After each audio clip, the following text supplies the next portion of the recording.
Uca Rəbbim, bu gün də sənin dərgahına əl astım və səndən istədim. Xahiş edirəm, gələcəkdə irəli getməyimə mane olan hər şey qəlbimdən çıxar.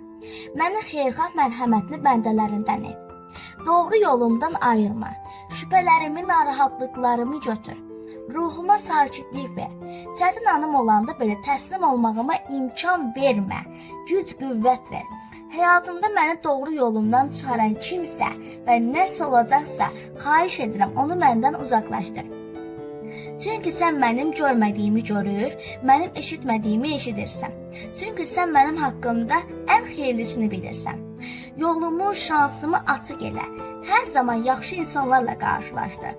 Haqqımda ən xeyirlisini və ən asanını nəsib elə. Çünki bəzən ən xeyirlisi çox çətin yollardan ola bilər. Qəlbimdən sevgi və mərhəmət hissini, ən əsası doğmalarımı yanımdan əksik etmə. Necə deyərlər? Könül çələbin taxtı, çələb könlə baxdı. Sən mənim könlümə görə ver, nə də yox, sən öz adına layiq ver.